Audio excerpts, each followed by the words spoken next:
Assalamualaikum warahmatullahi wabarakatuh. Perkenalkan, nama saya Redistria Maida Pritasari dari kelas KA dengan NIM 2350501011113023. Di sini saya akan menyampaikan mengenai kasus pada peternakan sapi yang berada di tengah kota Jakarta pada puluhan tahun limbah tak tertangani. Yang pertama dari tugas ini nanti dimulai dari tugas pertama sampai ada di tugas kelima.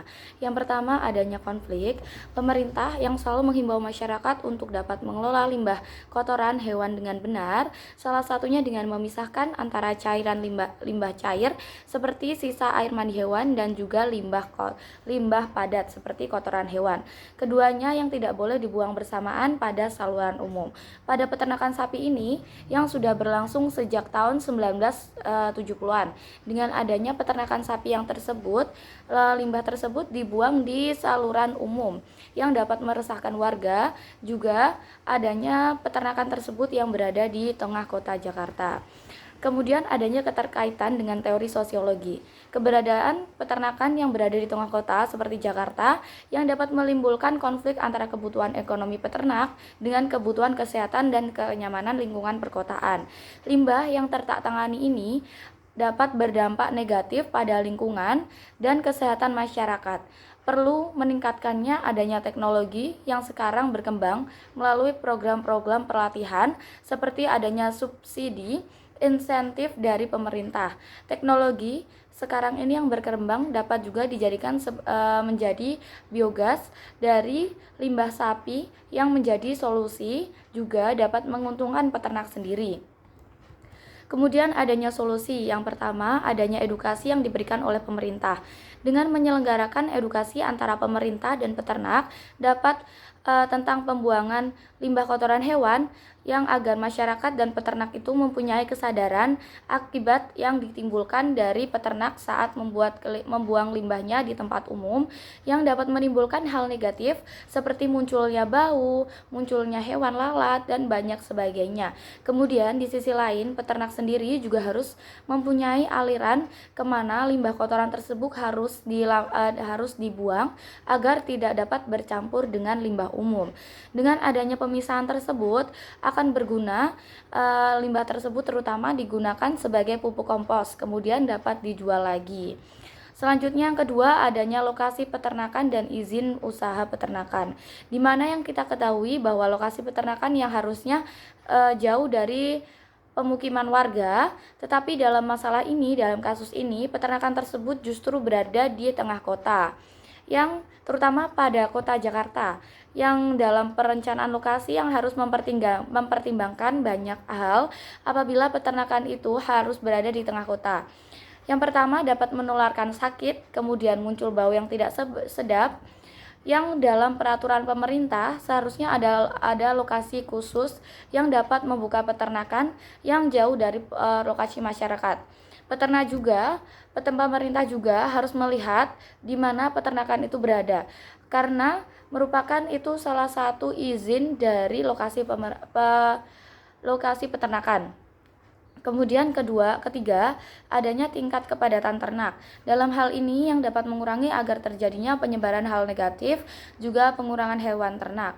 Dikarenakan lokasi yang berada di tengah masyarakat kota, jika semakin padat ternak tersebut akan dapat mempengaruhi kesejahteraan ternak, juga mempengaruhi cuaca dan suhu panas yang kemudian ternaknya dapat berdesak-desakan.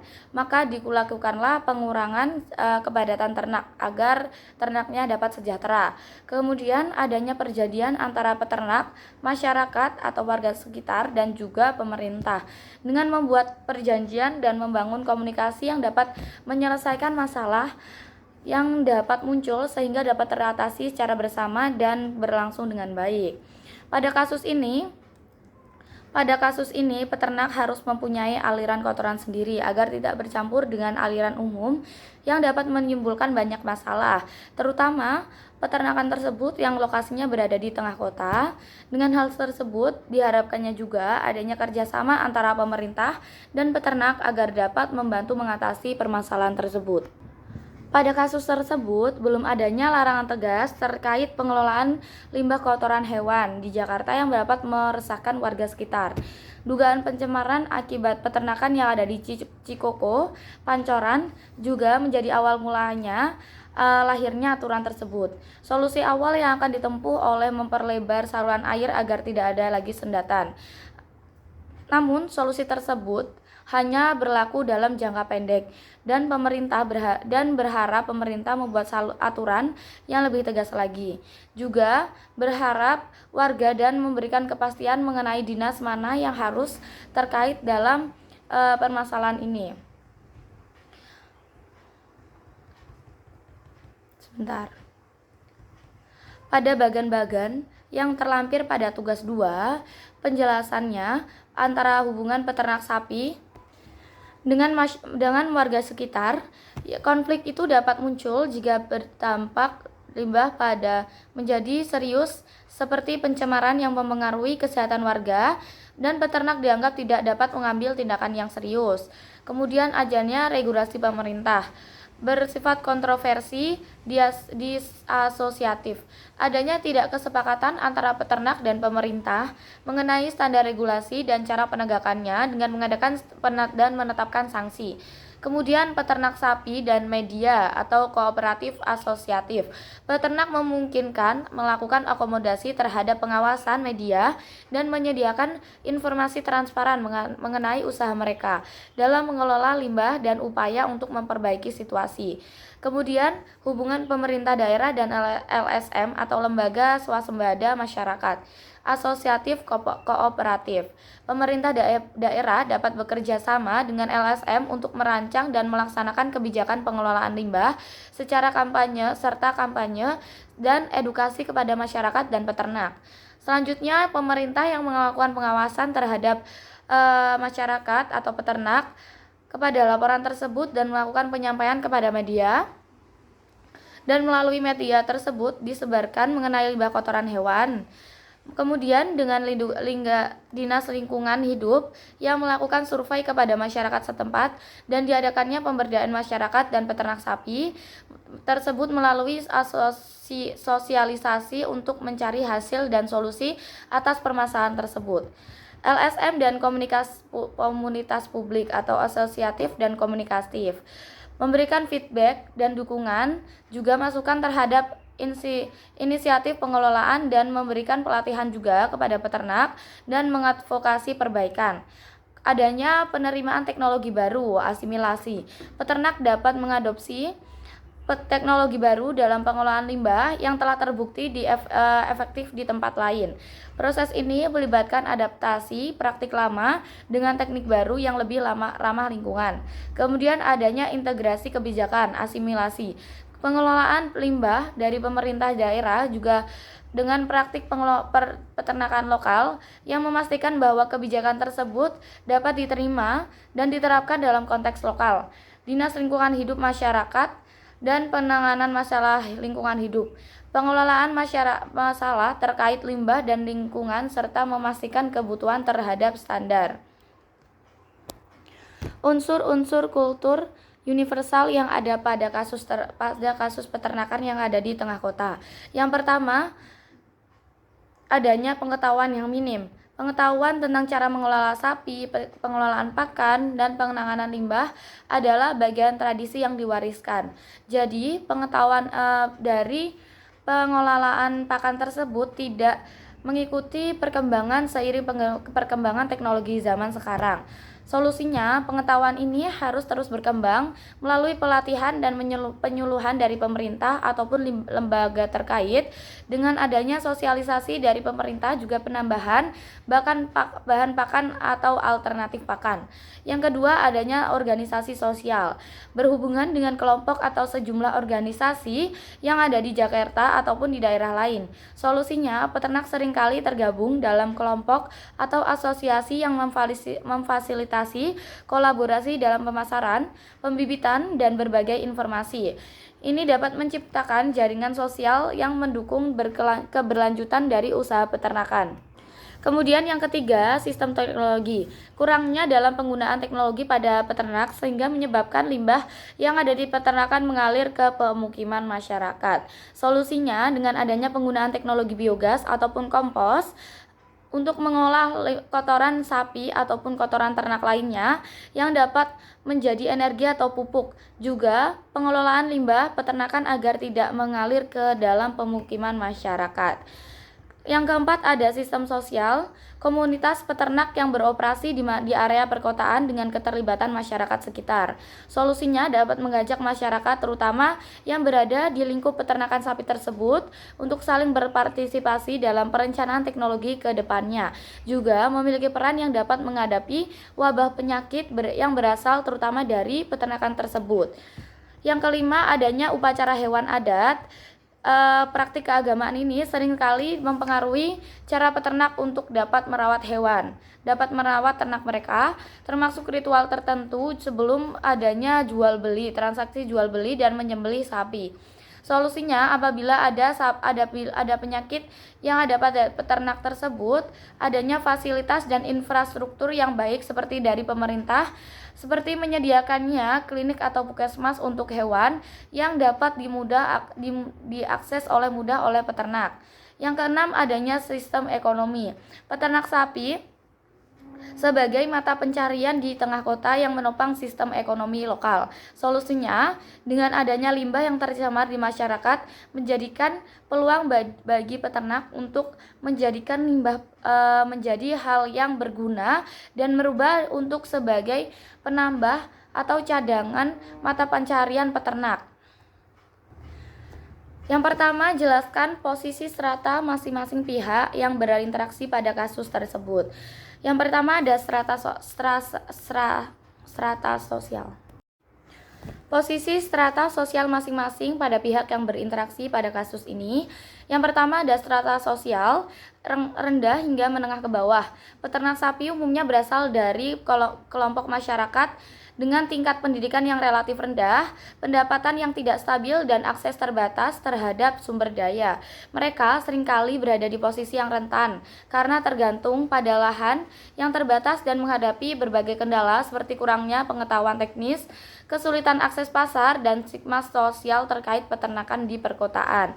Kemudian dari pemerintah Kota Jakarta, strata sosial tinggi. Alasannya, pemerintah ini dapat memiliki kekuasaan yang tinggi dalam pengambilan keputusan terkait tata ruang, lingkungan, dan kebijakan publik. Mereka memiliki sumber daya yang memadai untuk mengatasi masalah limbah, namun seringkali terkendala oleh berbagai faktor, seperti birokrasi, kepentingan politik, dan tekanan dari berbagai pihak. Lanjut, ada masyarakat sekitar, strata sosial beragam. Masyarakat sekitar ini memiliki strata sosial yang beragam, mulai dari menengah ke atas yang tinggal di perumahan mewah hingga masyarakat yang miskin tinggal di permukiman yang padat. Perbedaan strata sosial dapat mempengaruhi cara mereka merespon masalah limbah, tingkat kesadaran lingkungan, dan kemampuan mereka untuk dapat beradaptasi dan berpartisipasi dalam mencari solusi. Kemudian LSM atau Lembaga Swasembada Masyarakat Lingkungan, strata sosial menengah hingga tinggi tergantung dari skalanya. LSM lingkungan ini memiliki peran yang penting dalam mengawasi pelaksanaan kebijakan pemerintah, memberikan edukasi kepada masyarakat, dan mencari solusi alternatif untuk mengatasi masalah lingkungan ini. Mereka umumnya dapat mengakses terhadap sumber daya dan jaringan yang lebih luas dibandingkan dengan peternak sapi. Selanjutnya ada perusahaan pengelolaan hewan. Selanjutnya ada perusahaan pengelolaan limbah, strata sosial menengah hingga tinggi. Perusahaan pengelolaan limbah memiliki keahlian dan teknologi untuk mengelola limbah peternakan sendiri. Posisi mereka dari strata sosial yang dipengaruhi oleh skala perusahaan, jenis teknologi yang digunakan, dan relasi bisnis dengan pemerintah dan pihak-pihak lainnya. Social mobility yang terjadi pada kasus ini. Pada peternak sapi, mobilitas ke atas dengan adanya pelatihan, akses terhadap teknologi pengelolaan limbah yang lebih baik, dan dukungan pemerintah, peternak sapi berpotensi meningkatkan pendapatan mereka dan keluar dari kemiskinan. Mereka dapat beralih ke usaha peternakan yang lebih modern atau bahkan mengembangkan produk dari hasil olahan mereka. Mobilitas ke bawah, jika tidak ada solusi efektif untuk mengatasi masalah limbah ini, peternak dilarang di wilayah tersebut. Maka peternak akan mendapatkan kesulitan ekonomi dan terpaksa mencari pekerjaan lain yang dapat memungkinkan gajinya lebih rendah. Selanjutnya ada masyarakat sekitar, mobilitas ke atas jika kualitas lingkungan membaik akibat lokasi pengelolaan limbah yang baik, nilai properti di sekitar lokasi masyarakat peternakan sapi dapat meningkat. Ini akan memberikan keuntungan bagi pemilik properti dan mendorong mobilitas sosial ke atas. Mobilitas sosial ke bawah, sebaiknya jika masalah limbah semakin parah, nilai properti akan turun dan kualitas hidup masyarakat akan menurun juga. Hal ini juga dapat mendorong mobilitas sosial ke bawah. Selanjutnya ada pemerintah. Pada pemerintah, masalah mobilitas politik, keberhasilan pemerintah dalam mengatasi masalah limbah dapat meningkatkan popularitas dan elektabilitas para pejabat. Sebaiknya, kegagalan dapat mengatasi masalah ini juga dapat berdampak negatif pada reputasi pemerintah dan berpotensi dapat menghambat karir politik pada pejabat. Yang ketiga, bagaimana status dan role masing-masing pihak yang berinteraksi. Yang pertama ada peternak sapi, status individu atau kelompok kecil yang secara langsung terlibat dalam aktivitas peternakan. Mereka seringkali ketergantungan ekonomi yang tinggi terhadap aktivitas ini. Perannya yang pertama ada produsen pangan yang menyediakan produksi daging dan susu dapat memenuhi kebutuhan masyarakat. Yang kedua ada penghasil limbah. Aktivitas peternakan menghasilkan limbah organik yang dapat mencemari lingkungan jika tidak dikelola dengan baik. Yang ketiga ada pelaku usaha kecil. Bagi bagian peternak merupakan usaha kecil yang menjadi sumber mata pencaharian utama. Kemudian yang kedua ada dari pemerintah Kota Jakarta. Status lembaga negara yang memiliki kewenangan dalam mengatur tata ruang, lingkungan, dan kesehatan masyarakat di wilayah Jakarta. Yang berperan yang pertama pembuat kebijakan. Pemerintah dapat bertanggung jawab dalam menegakkan peraturan terkait pengelolaan limbah, tata ruang, dan kesehatan lingkungan. Yang kedua, penyedia layanan publik. Pemerintah menyediakan layanan sanitasi, pengelolaan sampah, dan pengawasan lingkungan. Yang ketiga, ada mediator. Pemerintah berperan sebagai mediator dalam menyelesaikan konflik antar berbagai pihak yang berkepentingan. Selanjutnya ada masyarakat sekitar. Statusnya warga yang tinggal di sekitar lokasi peternakan baik secara langsung maupun tidak langsung yang terdampak oleh keberadaan peternakan tersebut. Perannya korban dampak lingkungan. Masyarakat sekitar seringkali menjadi korban yang langsung dapat dampak negatif dari limbah peternakan.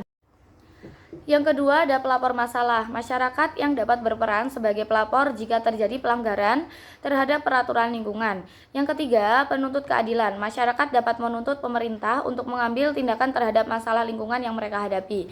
Selanjutnya ada lembaga swasembada masyarakat lingkungan. Statusnya organisasi nirlaba yang fokus pada isu-isu lingkungan. Peran pengawas. LSM berperan mengawasi pelaksanaan peraturan lingkungan dan melaporkan pelanggaran yang terjadi.